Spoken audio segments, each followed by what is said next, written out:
بسم اللہ الرحمن الرحیم۔ سواد اعظم ٹی وی۔ ہم کہتے ہیں کہ کسی بھی مسئلے میں باقی جو فرامین ہوتے ہیں انہیں بھی پیش نظر رکھنا چاہیے، کسی مسئلے میں جتنے دلائل ہیں انہیں سامنے رکھنا چاہیے۔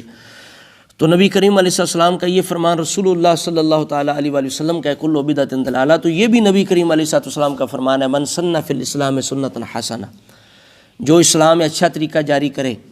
اب دونوں حدیثوں کو سامنے رکھا جائے گا، اور محدثین کرام نے یہی کیا۔ شرح نووی پڑھ کے دیکھ لیں تو امام نووی کہتے ہیں کہ یہ حدیث پاک جو ہے من سن فی الاسلام سنۃ حسنہ، یہ مخصص ہے کل بدعۃ ضلالہ کی، اس لیے ساری حدیثوں کو سمجھائے۔ اور من احدث فی امرنا ھذا ما لیس منہ، اس کے اندر بھی واضح ہے، رسول اللہ فرماتے ہیں ایسا احداث مردود ہے جس کی اصل شریعت کے اندر نہ ہو۔ چونکہ آپ غور کریں تو الفاظ ہیں من احدث، جو نیا کام شروع کرے ہمارے دین میں، ما لیس منہ، جو اس میں نہیں ہو، یعنی نیا بھی ہو اور اس میں نہ ہو، فہو وہ مردود ہے۔ تو جو نیا تو ہوگا لیکن وہ اس کے اندر بھی ہوگا، یعنی اصل کے اعتبار سے تو وہ مردود نہیں ہوگا۔ شریعت نے چیز کو پسند کی ہے، آپ اس کو نئی شکل دیتے ہیں تو شریعت کے اندر ہے نا، وہ اذان سے پہلے دروشی پڑھا جاتا ہے تو اللہ تعالیٰ فرماتا ہے صلو علیہ وسلم تسلیما۔ اب ہم نے کوئی نیا دین تو نہیں گھڑا، یہ تو اللہ کا حکم ہے صلاۃ والسلام پڑھو، اذان سے پہلے ہم نے پڑھ لیا، تو اب دین کے اندر ہے، یہ مردود نہیں ہے، چونکہ یہ حکم ہے پیچھے میں نے مثال پیش کی۔ تو اس وجہ سے من سن فی الاسلام سنۃ حسنہ، یہاں لوگ ڈنڈی مارتے کہتے ہیں یہ اس سے مراد یہ نبی علیہ السلام کی مردہ سنت زندہ کرنا ہے۔ بھائی سنہ ہے، سنہ کا معنی ایجاد ہے، من سن فی الاسلام ہے۔ اور جس حدیث پاک میں نبی علیہ السلام نے ابن ماجہ کی میں یہ فرمایا کہ میری مردہ سنت کو زندہ کرنا، اس میں سنہ کا لفظ نہیں ہے، اور یہاں نبی علیہ السلام نے سنہ فرمایا۔ سنہ کا معنی کیا ہے؟ ایجاد۔ جس طرح بخاری شریف سے میں نے پیش کیا اول من سن القتل، سب سے پہلے قتل کس نے ایجاد کیا؟ قابیل نے۔ تو یہاں نبی علیہ السلام نے سنہ بمعنی ایجاد لیا ہے، اور فرمایا اس کا عذاب جتنے بھی قتل ہوں گے قیامت تک قابیل کو بھی عذاب ہوگا۔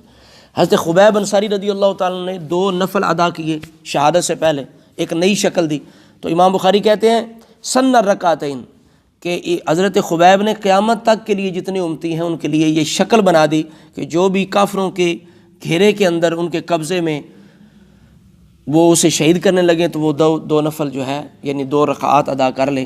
تو یہ کیا ہے؟ یہ سن الرکعتین کس نے ایجاد کیا یہ طریقہ؟ حضرت خبیب انصاری نے۔ تو من سن فی الاسلام سنۃ حسنہ یہ مرفوع ہے، کہتے ہیں مرفوع ہے جی، تم حضرت فاروق اعظم کا قول پیش کرتے ہو نعم البدعۃ ھذہ، وہ تو موقوف ہے، یہ بھی ایک دھوکہ دیتے ہیں، لیکن ہم مرفوع پیش کر رہے ہیں کہ من سن فی الاسلام سنۃ حسنہ یہ پورا اصول ہے نبی علیہ السلام نے دیا، جو بھی اچھا طریقہ جاری کرے۔ اور محدثین کرام نے اس کی یہی تشریح کیا، یہی سمجھا، اس کو سمجھا رہی ہے من سن فی الاسلام میں۔ اور دارمی کے اندر حضرت عبداللہ بن مسعود رضی اللہ تعالیٰ عنہ آپ کہتے ہیں کہ سنت الحسنۃ والسنۃ الحسنۃ یسن ہر رجل فیعمل بہا بعد موتہ، فرمایا کہ سنت حسنہ وہ ہے کہ جس پر بندے کے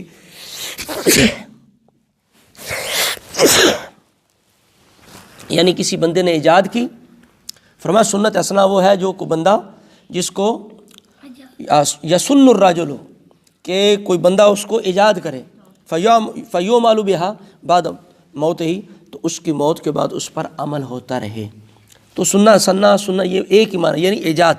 تو اس لیے من سن فی الاسلام سنۃ، جو لوگ کہتے ہیں کہ اسلام میں کل بدعۃ ضلالہ پڑھ کے کہ نبی علیہ السلام نے فرمایا نئے نئے کاموں سے بچو، اس سے مراد کیا ہے کہ جو مذموم ہو، جو باطل ہو، جو قبیح ہو، جو شریعت کو ناپسند ہے، وہ کام نئے کر کے انہیں دین نہ سمجھو، یعنی ثواب کے لیے نہ کرو، اس کا یہ معنی ہے۔